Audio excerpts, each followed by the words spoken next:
जय श्री राधे कृष्ण। कार्तिक माह के शुक्ल पक्ष की एकादशी को देवउठनी एकादशी कहा जाता है। इसे देवोत्थान एकादशी, देवउठनी ग्यारस, प्रबोधिनी एकादशी आदि नामों से भी जाना जाता है, जो इस वर्ष 4 सितंबर को यानी शुक्रवार को है। इस दिन का विशेष महत्व होता है क्योंकि इस दिन भगवान विष्णु 4 महीने बाद योग निद्रा से उठते हैं और इस दिन भगवान विष्णु और माता लक्ष्मी की विशेष पूजा भी की जाती है। देव उठनी एकादशी के दिन से सभी मांगलिक कार्य दोबारा शुरू हो जाते हैं, जैसे शादी, गृह प्रवेश आदि। शास्त्रों में भी इस दिन को बहुत ही महत्वपूर्ण बताया गया है। इस दिन विशेष पूजा के साथ साथ व्रत व व्रत कथा का पाठ भी किया जाता है। आइए जानते हैं देवउठनी एकादशी व्रत कथा, जिसका पाठ करने से यह व्रत सफल हो जाता है। एक राजा के राज्य में सभी लोग एकादशी का व्रत रखते थे। प्रजा तथा नौकर चाकरों से लेकर पशुओं तक को एकादशी के दिन अन्न ही दिया जाता था।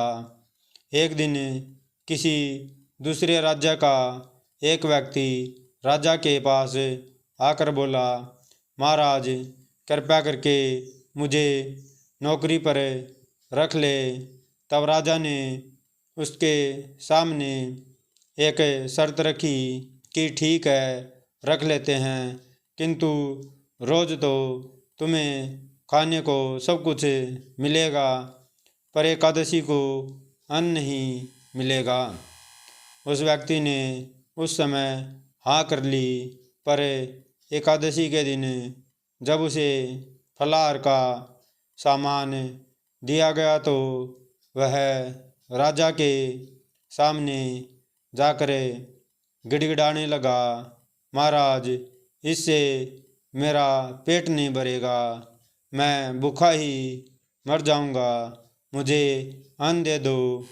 राजा ने उसे शर्त की बात याद दिलाई, पर वह अन्न छोड़ने को राजी नहीं हुआ। तब राजा ने उसे आटा, दाल, चावल आदि दिए। वह नित्य की तरह नदी पर पहुंचा और स्नान कर भोजन पकाने लगा।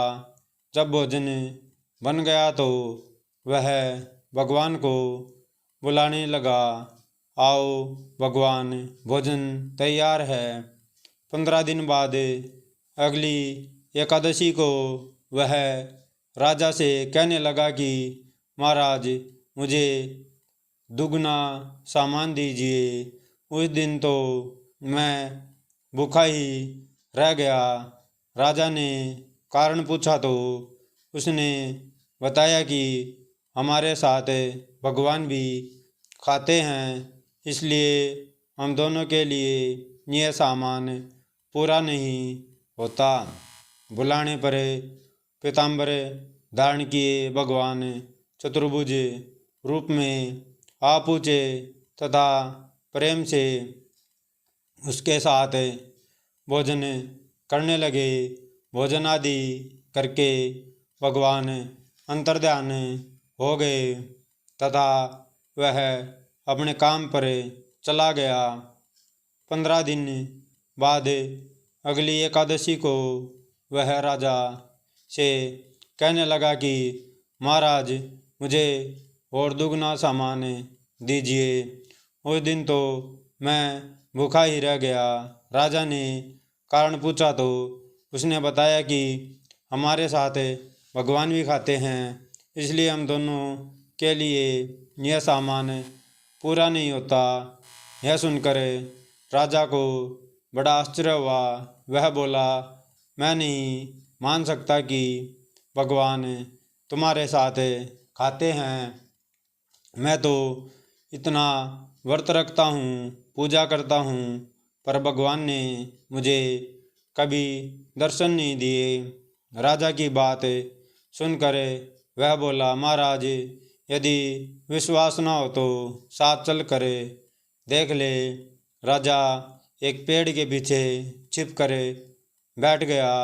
उस व्यक्ति ने भोजन बनाया तथा भगवान को शाम तक पुकारता रहा, परंतु भगवान न आए। अंत में उसने कहा, हे भगवान, यदि आप नहीं आए तो मैं नदी में कूद कर प्राण त्याग दूंगा।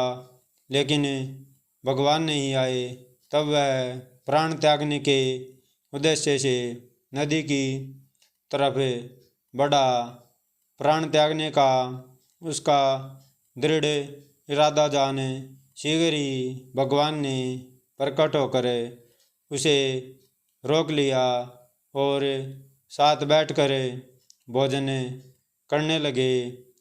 खा पी कर वे उसे अपने विमान में बिठा कर अपने धाम ले गए। यह देख राजा ने सोचा कि व्रत उपवास से तब तक कोई फायदा नहीं होता जब तक मन शुद्ध ना हो। इससे राजा को ज्ञान मिला। वह भी मन से व्रत उपवास करने लगा और अंत में स्वर्ग को प्राप्त हुआ। इति शुभम। देवउठनी एकादशी की एक दूसरी कथा भी है। वह कुछ इस प्रकार है। एक राजा था, उसके राज्य में प्रजा सुखी थी। एकादशी को कोई भी अन्न नहीं बेचता था, सभी फलाहार करते थे। एक बार भगवान ने राजा की परीक्षा लेनी चाहिए। भगवान ने एक सुंदरी का रूप धारण किया तथा सड़क पर बैठ गए। तभी राजा उधर से निकला और सुंदरी को देख चकित रह गया। उसने पूछा, हे सुंदरी, तुम कौन हो और इस तरह यहाँ क्यों बैठी हो?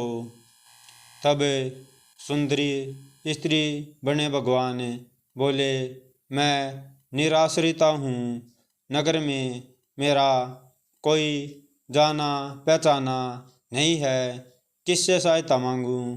राजा उसके रूप पर मोहित हो गया था। वह बोला, तुम मेरे महल में चलकर मेरी रानी बनकर रहो। सुंदरी बोली, मैं तुम्हारी बात मानूंगी, पर तुम्हें राज्य का अधिकार मुझे सौंपना होगा। राज्य पर मेरा पूर्ण अधिकार होगा।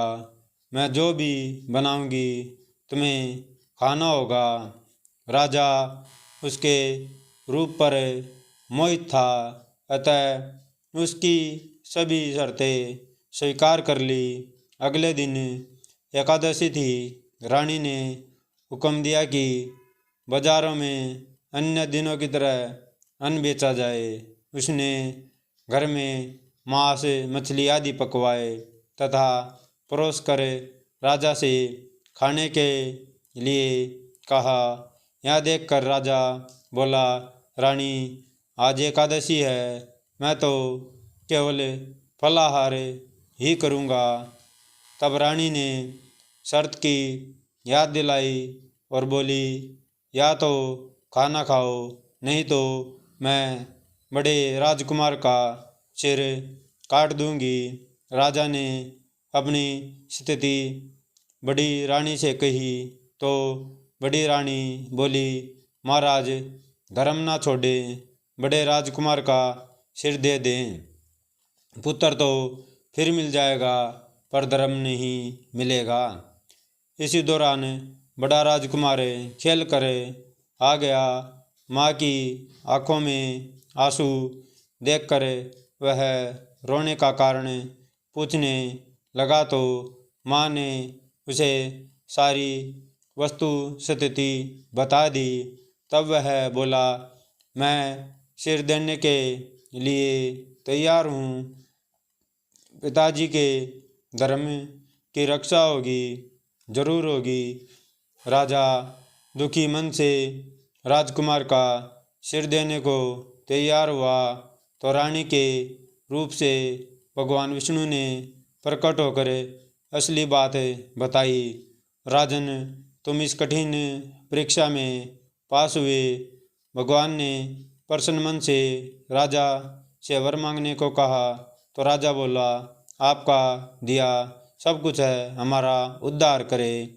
उसी समय वहाँ एक विमान उतरा। राजा ने अपना राज्य पुत्र को सौंप दिया और विमान में बैठकर परम धाम को चला गया। जय श्री राधे कृष्ण। अगर कथा अच्छी लगी हो तो वीडियो को लाइक कीजिएगा, शेयर कीजिएगा और चैनल को सब्सक्राइब कीजिएगा। जय जय श्री राधे।